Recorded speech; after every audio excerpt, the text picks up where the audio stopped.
በዓለም አቀፍ የንግድ መስመር ቁልፍ በሆነው በሆርሙዝ የባህር ወሽመጥ ላይ የሚታየው ውጥረት ዛሬ አዲስና ይበልጥ አሳሳቢ ወደ ምዕራፍ ተሸጋግሯል። የኢራን ከፊል መንግስት የዜና ወኪሎች እንደዘገቡት ከሆነ የአገሪቱ የአብዮታዊ ዘብ ረቡዕ ዕለት በሰርጡ ላይ ዩፎሪያ የተባለች ሶስተኛ ንግድ መርከብ ላይ ጥቃት ፈጽሟል። መርከቧ በኢራን የባህር ዳርቻ ላይ ተቀርቅራ እንደምትገኝ ቢነገርም ዝርዝር ሁኔታው ግን አሁንም በሚስጥር እንደተያዘ ነው። ይህ ድርጊት ኢራን ቀደም ሲል በቁጥጥር ስር ካዋለቻቸው ኢፓሚኖንዳስ እንዲሁም ኤምኤስሲ ፍራንቼስካ ከተባሉ መርከቦች ቀጥሎ የተፈጸመ ሲሆን ከመጋቢት ወር አጋማሽ ጀምሮ ሰፍኖ የነበረውን አንጻራዊ ሰላምም ዳግም ወደ ከፍተኛ ውጥረት ቀይሮታል። በዚህ የባህር ላይ ፍጥጫ ውስጥም እጅግ አስገራሚው ክስተት ከቴህራን የሚሰሙት የተደበላለቁ መልእክቶች ናቸው። ባሳለፍነው አርብ የኢራን የውጭ ጉዳይ ሚኒስትር የሆርሙዝ የባህር ወሽመጥ ለትራፊክ ክፍት መሆኑን በይፋ ቢያውጁም በሚቀጥለው ቀን ግን የአብዮታዊ ዘቡ መግለጫውን በማስተባበል ሰርጡ ዝግ ሆኖ ማስታወቁ ይታወሳል። ይህ በመንግስት ዲፕሎማቶችና በወታደራዊ ክንፉ መካከል የሚታየው ግልጽ አለመግባባትም በባህሩ ላይ ለሚንቀሳቀሱ መርከቦች ትክክለኛው የጉዞ ፈቃድ የሚል ታላቅ ብዥታን ፈጥሯል። ይህ እንደ ደህንነት ተንታኞች ገለጻ ከሆነ የብዥታ ድንገተኛ ሳይሆን የታቀደ ስትራቴጂ ሊሆን ይችላል። ኢራን አልፎ አልፎ የምትሰነዝራቸው ጥቃቶች የባህር ላይ የኢንሹራንስ ክፍያን ጣራ እንዲነካ ያደርጋሉ። ይህ ደግሞ በድርድር ጠረጴዛ ላይ አሜሪካንን ለማስጨነቅ እንደ ትልቅ የመደራደሪያ ካርድ የሚያገለግል የኢኮኖሚ ጦር መሳሪያ ነው። በሌላ በኩል ዋሽንግተን በኢራን ላይ የጣለችውን የባህር ላይ ከበባ ለማጥበቅ ቆርጣ የተነሳች ይመስላል። የአሜሪካ የባህር ኃይል ከሆርሙዝ ሰርጥ 2000 ማይሎች ርቃ በሚገኘው የቤንጋል ባህረ ሰላጤ ውስጥ አንዲት የኢራን የነዳጅ ታንከርን በቁጥጥር ስር መዋሉ አሜሪካ ከሰርጡ ውጭም ቢሆን ረጅም እጅ እንዳላት ለቴህራን ያስጠነቀቀችበት እርምጃ ሆኗል። የአሜሪካ ማዕከላዊ ዕዝም እስካሁን 20 የሚሆኑ ከኢራን ጋር ግንኙነት ያላቸውን መርከቦች ማገዱን ቢገልጽም እውነታው ግን ከዚህ የተለየ ነው። የባህር ላይ መረጃ አጠናቃሪ ተቋማት እንደሚሉት የኢራንን ነዳጅ የሚጭኑ የጥላ መርከቦች ወይም ሻዶ ፍሊት አሁንም በድብቅ ከበባውን ጥሰው እያለፉ ነው። ከሚያዝያ 13 ቀን ጀምሮ ቢያንስ 11 ታንከሮች ነዳጅ ጭነው ከባህረ ሰላጤው መውጣታቸው ይነገራል። እዚህ ላይ ዋሽንግተን ትልቅ የፖሊሲ አጣብቂኝ ውስጥ ወድቃለች። ከበባውን እጅግ ካጠበቀችው የዓለም የነዳጅ ዋጋ ይንራል። ይህ ደግሞ የዓለምን ኢኮኖሚ ይጎዳል። በተጨማሪም አብዛኛው ነዳጅ የሚላከው ወደ ቻይና በመሆኑ ፕሬዚዳንት ትራምፕ በግንቦት ወር ወደ ቤጂንግ የሚያደርጉትን ጉብኝት ግምት ውስጥ በማስገባትም ከቻይና ጋር ያለውን ግንኙነት እንዳያሻክሩ ጥንቃቄ ማድረግ ይኖርባቸዋል።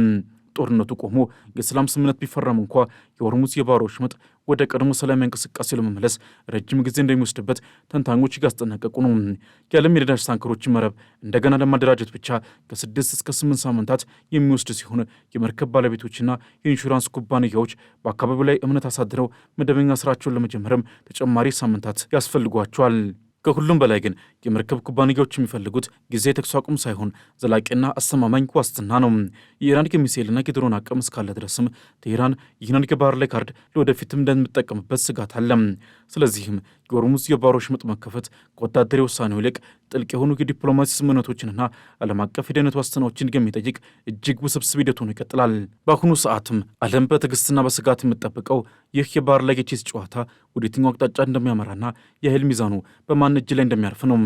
ይህ በእንዲህ እንዳለ አሜሪካ በእስያ ውሃ ላይ የኢራን የነዳጅ መርከቦችን መጥለፏ ተሰምቷል።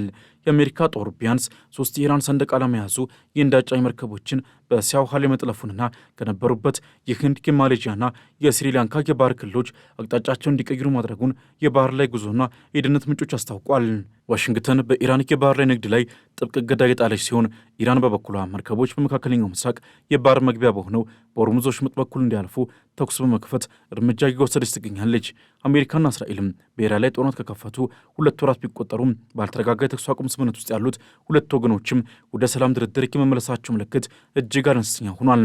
በሌላ በኩል ፕሬዚዳንት ዶናልድ ትራምፕም በኢራን ላይ ሊሰነዝሩት የነበረውን አዲስ ጥቃት ላልተወሰነ ጊዜ ማቋረጣቸውን ተከትሎ ኢራን በስትራቴጂካዊው የሆርሙዝ ወሽመጥ ላይ ያላትን ቁጥጥር ይበልጥ አጥብቃለች። ትራምፕም ማክሰኞ ዕለት ባደረጉት ድንገተኛ አቋም ለውጥም አሜሪካ ጦርነቱን ለማቆም የቀረበላትን የኢራን የሰላም ሀሳብ እስከትመክርበት ድረስ የተኩስ አቁም ስምምነቱን በአንድ ወገን እንደምታራዝም አስታውቋል። ይሁን እንጂ የኢራን ባለሥልጣናት ግን የተኩስ አቁም ስምምነቱን ለማራዘም መስማማታቸውን በይፋ አልገለጹም። ይልቁንም ትራምፕ የአሜሪካ ባህር ኃይል በኢራን ላይ የጣለውን የባህር ላይ ገዳ ለመቀጠል መወሰናቸውን ክፉኛ ተችተዋል ሲል ሮይተርስ ዘግቧል። የአሜሪካ የጦር ኃይልም በእስያ ባህሮች ውስጥ በወሰደው ያልጠበቀ እርምጃ ቢያንስ 3 የኢራን ሰንደቅ ዓላማ ያረፈባቸውን ግዙፍ የነዳጅ ታንከሮች በቁጥጥር ስር መዋሉን የባህር ላይ ደህንነት ምንጮች በከፍተኛ ስጋት እየገለጹ ነው። ይህ ድርጊትም በህንድ በማሌዥያና በስሪላንካ አቅራቢያ የሚገኙትን የንግድ መስመሮች ዳግም ወደ ጦርነት ቀጠናነት ቀይረዋቸዋል። ዋሽንግተንም በኢራን የባህር ላይ ንግድ ላይ የጣለችው የከበባ ስምምነት ወይም ብሎኬድ አገሪቱን ከዓለም ገበያ ለማግለል የታለመ ቢሆንም ኢራንም በበኩሏ የዓለምን የነዳጅ መስመር ቁልፍ በሆነው በሆርሙዝ የባህር ወሽመጥ በኩል የሚንቀሳቀሱ መርከቦች ላይ ተኩስ በመክፈት ምላሽ እየሰጠች ነው። ከ2 ወራት ገደማ በፊት አሜሪካና እስራኤል በኢራን ላይ የጀመሩት ጦርነትም ዓለምን ወደማይቀለበስ ቀውስ ውስጥ እየገፋት ነው። ምንም እንኳን ለጊዜው ረፍት የሚሰጥ የሚመስል የተኩስ አቁም ስምምነት ቢኖርም የሰላም ድርድሩ እንደገና እንደሚጀምር የሚያሳይ አንዳችም ጭላንጭል እየታየ አይደለም። የሆርሙዝ የባህር ወሽመጥ መዘጋት በዓለም አቀፍ ደረጃ የሚንቀሳቀሰውን 1/5 የነዳጅና የጋዝ አቅርቦት በማስተጓጎሉ መላው ዓለም በከፍተኛ ቀውስ ውስጥ እንዲዘፈቅ አድርጎታል። የአሜሪካ ኃይሎችም በቅርብ ቀናት ውስጥ አንዲት የኢራን የጭነት መርከብና አንዲት የነዳጅ ታንከር መያዛቸው የሁኔታውን አሳሳቢነት ይበልጥ ያገዝፈዋል። ኢራንም ዝም ብላ አልተቀመጠችም። ረቡዕ ዕለት በሆርሙዝ የባህር ወሽመጥ በኩል ለመውጣት የሞከሩ 2 የኮንቴነር መርከቦች ላይ ተኩስ በመክፈት በቁጥጥር ስር መሆኗን አስታውቃለች። ይህ እርምጃ ጦርነቱ ከተጀመረ ወዲህ ኢራን ለመጀመሪያ ጊዜ የፈጸመችው የመርከቦች ጠለፋ ሆኖ ተመዝግቧል። እንደ ሮይተርስ ዘገባ ከሆነ የአሜሪካና የህንድ የባህር ላይ ንግድ ምንጮችም እንዲሁም የምዕራቢያን የደህንነት ተቋማት ይህንን መረጃ አረጋግጠዋል። ምንም እንኳን የአሜሪካ ወታደራዊ አዛዦች ስለ ጉዳዩ እስካሁን ዝርዝር መረጃ ለመስጠት ባይፈልጉም በባህሩ ላይ ያለ ሁኔታ ግን ሌላ ታሪክን እየመዘገበ ነው። ከታገቱት መርከቦች መካከል አንዷ ዲፕሲ የተሰኘችው ግዙፍ የኢራን ታንከር ናት። ይህች መርከብም ከፍተኛ መጠን ያለው ድፍድፍ ነዳጅ ጭና ባሳለፍነው ሳምንት በማሌዥያ የባህር ዳርቻ ላይ በክትትል መሳሪያዎች ሳይት የነበረ ቢሆንም አሁን ግን በአሜሪካ ቁጥጥር ስር ሆና አቅጣጫዋን እንድትቀይር ተገዳለች።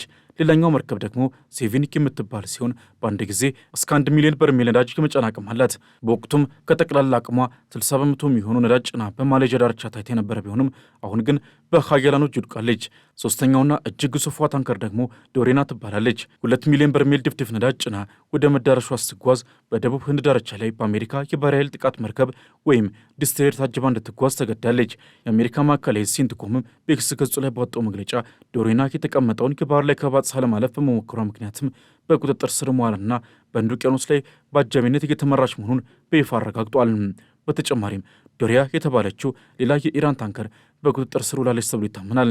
ይህች መርከብም በህንድ ውስጥ ነዳጇን ለማውረድ የሞከረ የነበረ ቢሆንም አሜሪካ ከኢራን ነዳጅ ለሚገዙ ሀገራት የሰጠችው የቅናሽ ጊዜ ወይም ዌይቨር ውድለት በማብቃቱ ምክንያትም ሳይሳካለት ቀርቷል። የአሜሪካ ማዕከላዊ ዕዝ እንዳለው ከሆነ ከበባው ከተጀመረ ወዲህ 29 የሚሆኑ መርከቦች አቅጣጫቸውን እንዲቀይሩ አሊያም ወደ መጡበት ወደብ እንዲመለሱ ተደርጓል።